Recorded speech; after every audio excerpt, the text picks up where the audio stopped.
dear students, maths class 7 exercise number 7.5 शुरू था। तो 7.5 का पार्ट जे तक पहले हल कर चुके हैं। आज हल करेंगे पार्ट नंबर के से 6x² + 3x and 6x³ + 4x²। इसको मल्टीप्लाई करना है। तो आज हल करने की कोशिश करते हैं। जितना पार्ट हल किया जा सकता हो तो वो हल हो जाएगा, और आगे जो रह गया तो उसका आप खुद हल करने की कोशिश करेंगे। तो चलो इसको हल करते हैं पार्ट नंबर के से। पार्ट नंबर के है 6x² + 3x और 6x³ + 4x²। इन दोनों को मल्टीप्लाई करना है। तो सोल्यूशन लिखते हैं 6x² + 3x और मल्टीप्लाई 6x³ + 4x²। तो अब इस 6x² को इन दोनों के साथ मल्टीप्लाई करें, या इसको इन दोनों के साथ मल्टीप्लाई करें, फिर बाद में ये करें। एक ये जैसा है, या यहाँ से शुरू करें या यहाँ से शुरू करें। तो 6 और मल्टीप्लाई 6 से 6 36, तो ये हमारे पास आएगा +36 और x² और x³, तो इनका पावर जमा हो जाएंगे तो x⁴ बन गया। अब 6x² को अब 4x² के साथ मल्टीप्लाई करें, तो 6 4 24, तो +24 और x² और x² तो x⁴ बन गया।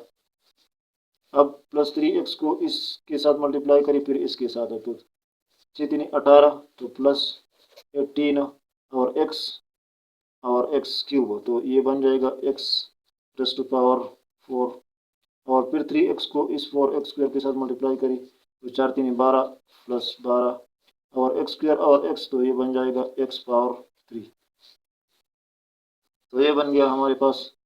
अब इसको आपस में ऐड करें, लाइक टर्म के साथ ऐड करें, तो ये 36 x⁵, इसका कोई लाइक टर्म नहीं है, तो इसको अपने हालत में लिखें x⁵, और ये +24 x⁴ और ये +18 x⁴, ये आपस में लाइक टर्म है। यहाँ भी वेरिएबल x, यहाँ भी x, यहाँ भी पावर 4, यहाँ भी पावर 4, तो ये बन जाएगा हमारे पास ये 40 + 42 और x⁴, ये टोटल 42 बन गया। अब ये +12 x³ का कोई लाइक टर्म नहीं है, तो इसको अपने हालत में लिखिए। तो इस तरीके से ये हमारे पास लास्ट आंसर बन गया। पार्ट नंबर एल है 8n² + 4n और 6n² + 6n-1, इन दो को आपस में मल्टीप्लाई करना है। तो सोल्यूशन लिखते हैं, पहले टर्म को अपने हालत में लिखिए 8n² + 4n और मल्टीप्लाई 6n² + 6n-1। तो अब यहाँ से शुरू करें या यहाँ से शुरू करें, जिस तरीके से भी आप करना चाहें। तो यहाँ से शुरू करते हैं 8n², इन तीनों टर्म के साथ जो है मल्टीप्लाई करना है। तो 8, तो 6, सॉरी यहाँ पर हमने गलती की, यहाँ पर यह गलत हो गया। इस 8n² को इसके साथ मल्टीप्लाई करी, तो 48n² और n², तो n⁴ बन गया। अब 8n² को 6 के साथ मल्टीप्लाई करें, तो 48 और ये n² और ये n, तो n⁴ बन गया। अब इस 8n² को इस -1 के साथ मल्टीप्लाई करें, तो 8 × 8 plus multiply minus is equal to minus, तो 8n² बन गया। ये टर्म जो है हमने बीच में छोड़ दिया था। तो अब ये पूरा हो गया। फिर इस +4n को इन तीनों के साथ मल्टीप्लाई करें, तो 6 4 24 + 24, n और n² is equal to n⁴।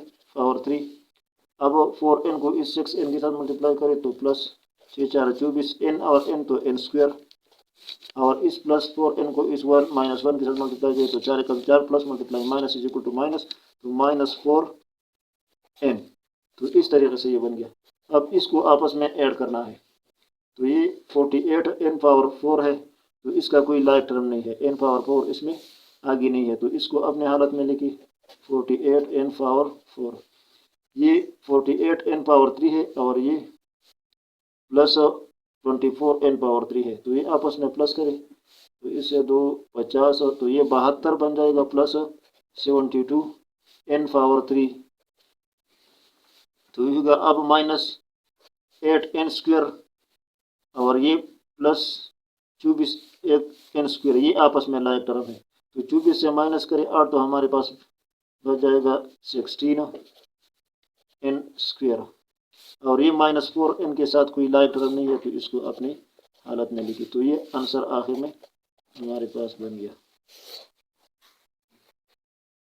Part number m है r² + 8 और 4r² + 8r - 9।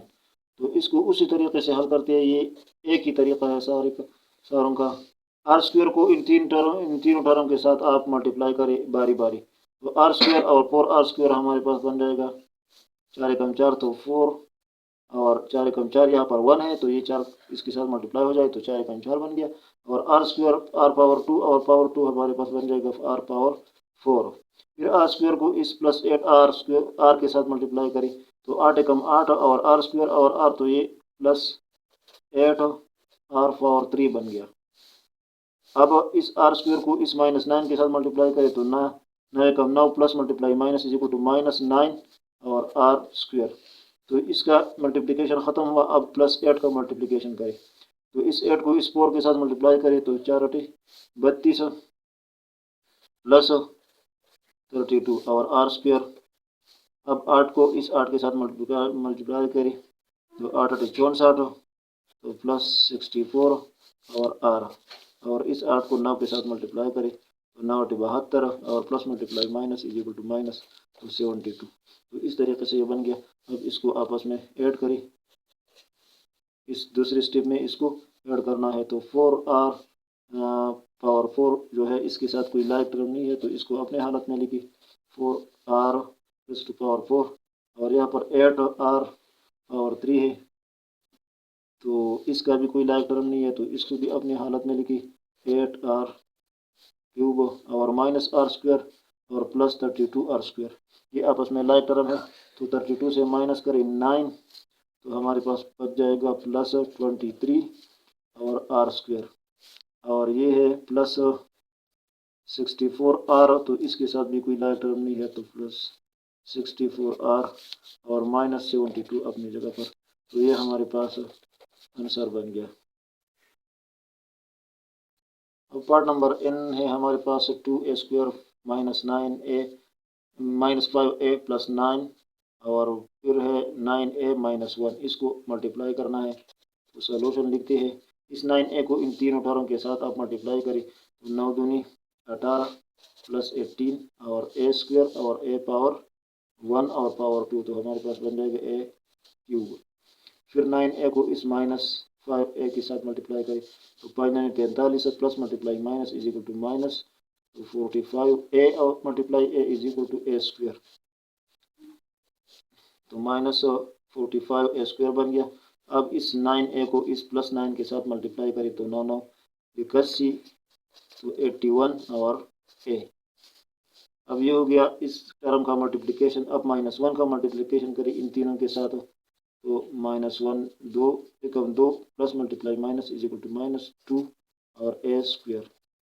अब -1 का 5 के साथ मल्टीप्लिकेशन करें तो 5 एकम 5 plus minus multiply minus is equal to +5a बन गया। अब इस -1 को +9 के साथ मल्टीप्लाई करें तो 9 एकम 9 plus multiply minus is equal to -9। तो ये हो गया ये स्टेप। अब दूसरे स्टेप में इसको आपस में ऐड करना है तो +18a³ इसका कोई लाइक टर्म नहीं है तो इसको अपने हालत में लिखी 18a³ और फिर -45a² और -2a²। ये आपस में लाइक टर्म है तो इसको माइनस माइनस आपस में जमा करें और साइन माइनस कर लगाए तो -47a² बन गया -47a²। अब +81a और +5a ये आपस में लाइक टर्म है तो 81 और 5 86 तो +86a और ये -9 का कोई लाइक नहीं है तो ये अपनी जगह पर। तो ये हो गया लास्ट आंसर। अब पार्ट नंबर ओ है 8ax³ + 6x² और 5x² - 8x। इसका आपस में मल्टीप्लिकेशन करना है तो सॉल्यूशन लिखते हैं उस तरीके से 8x³ + 6x² और मल्टीप्लाई 5x² - 8x। तो इसको आपस में मल्टीप्लाई करें, ये टर्म इन दोनों के साथ मल्टीप्लाई करें, फिर या ये वाला टर्म इन दोनों के साथ मल्टीप्लाई करें, एक ही तरीका है। तो 8 को 5 के साथ मल्टीप्लाई करें तो 5 × 40 तो 40 एक्स क्यूब और x square is equal to x power 5 बन गया। अब इस 8 को इस 8 के साथ मल्टीप्लाई करें तो 8 × 64 plus multiply minus is equal to minus 64 x cube और x is equal to x power 4। तो ये हुआ इस 8 एक्स क्यूब का मल्टीप्लिकेशन। अब इस प्लस 6 एक्स स्क्वायर का मल्टीप्लिकेशन करें इन दोनों टर्म के साथ, तो 5 × 30 अब तो plus 30 x square is equal to x power 4 और 48 plus multiply minus is equal to minus 48 x square और x is equal to x power 3। तो ये बन गया सारा जो मल्टीप्लिकेशन से आया। अब इनको आपस में ऐड करना है। तो ये 40 एक्स पावर 5 है, इसका कोई लाइक टर्म नहीं है तो इसको अपनी हालत में लिखिए एक्स पावर और माइनस 64 एक्स पावर 4 और प्लस 30 एक्स पावर 4, ये आपस में लाइक टर्म है। माइनस 64 से आप क्रॉस करें प्लस 30 तो 34 बन जाता है माइनस 34। ये प्लस 30 से ये माइनस 64 है तो माइनस 64 से प्लस 3 आप क्रॉस करेंगे तो माइनस 34 बाकी बचता है इसमें। तो ये बन गया माइनस 34 एक्स पावर 4 और ये है माइनस 48 एक्स क्यूब, तो ये अपनी जगह पर क्योंकि इसका कोई लाइक टर्म नहीं है तो माइनस 48 एक्स क्यूब। तो ये हो गया आखिर में आंसर। 5a प्लस 8b और a माइनस 3b इन दोनों का मल्टीप्लिकेशन करना है। तो इसमें जो है वेरिएबल अलग अलग है, यहाँ पर a है b है और a है b है, तो आप इसको समझे कि इसका मल्टीप्लिकेशन किस तरह हो जाएगा। तो 5a को इस a के साथ मल्टीप्लाई करें फिर माइनस 3b के साथ मल्टीप्लाई करें तो ये 5 × 5 है, a multiply a is equal to a square तो 5a स्क्वायर बन गया। अब इस 5a को इस माइनस 3b के साथ मल्टीप्लाई करें तो ये अलग वेरिएबल है, ये a अलग वेरिएबल है, लेकिन इसका कोएफिशिएंट जो है 5 और 3 को आपस में मल्टीप्लाई करें तो 5 × 3 = 15 plus multiply minus is equal to minus 15 और ab 15ab ये अलग है, ये अलग है, तो इसका कोई पावर आपस में जमा नहीं हो सकता, तो इसको अलग अलग लिखना है। अब ये तो हो गया 5a का मल्टीप्लिकेशन। अब प्लस 8b का मल्टीप्लिकेशन करें इन दोनों टर्म के साथ तो 8 × 8 प्लस 8ab ये a है ये b है तो ab को अलग अलग लिखिए प्लस 8ab सॉरी ab ये 8ab बन गया क्योंकि ये अलग वेरिएबल है, ये अलग वेरिएबल है, तो हमने तरतीब में लिखकर ab लिखा। असल में ये ba बनता है तो हमने तरतीब में लिखकर ab लिखा प्लस 8ab। अब इस प्लस 8 को इस माइनस 3 के साथ मल्टीप्लाई करें तो 3 × 24 और plus multiply minus is equal to minus 24 और b multiply b is equal to b square. तो ये इस तरीके से बन गया। अब लाइक टर्म के साथ में प्लस करें माइनस करें तो ये 5a स्क्वायर के साथ कोई और लाइक टर्म नहीं है तो इसको अपने हालत में लिखी 5a स्क्वायर और ये माइनस 15ab है, ये प्लस 8ab है, तो इसको ये आपस में लाइक टर्म है तो माइनस 15 से आप क्रॉस करें प्लस 8 तो हमारे पास बच जाता है माइनस 7, तो माइनस 7 बच गया और ab अपनी जगह पर, ab यहाँ पर भी है यहाँ पर भी है, तो ये लाइक टर्म है। और ये माइनस 24b स्क्वायर का कोई लाइक टर्म नहीं तो इसको अपने हालत में माइनस 24b स्क्वायर। तो ये हमारे पास आखिर में आंसर आ गया। तो ये एक्सरसाइज काफ़ी लंबा है, बाकी जो जितनी पार्ट रह चुके हैं तो इसको आप खुद हल करने की कोशिश करें, ये आसान है, इस तरीके से आप हल करें। जहाँ पर वेरिएबल एक जैसा हो यानी एक ही वेरिएबल हो तो उसका पावर आप मल्टीप्लिकेशन में जमा करेंगे, एडिशन में पावर जमा नहीं करेंगे, सिर्फ उसका कोएफिशिएंट जमा करेंगे या एक दूसरे से माइनस करेंगे। और अगर वेरिएबल अलग अलग हो तो आपस में जब वो मल्टीप्लाई होगा तो वो अपनी अपनी जगह पर इस तरीके से लगाएंगे जैसे कि ए बी हमने अपनी जगह पर लगाया, सिर्फ कोएफिशिएंट एक दूसरे के साथ मल्टीप्लाई हुआ या माइनस हुआ और बाकी जो है ए बी अपनी जगह पर उसी तरीके से हमने लिखा। तो आज के लिए इतना काफ़ी है, वीडियो बहुत लंबा हो जाता है और आगे इंशाल्लाह अगली वीडियो में अगला एक्सरसाइज हल करने की कोशिश करते हैं। Thank you for watching.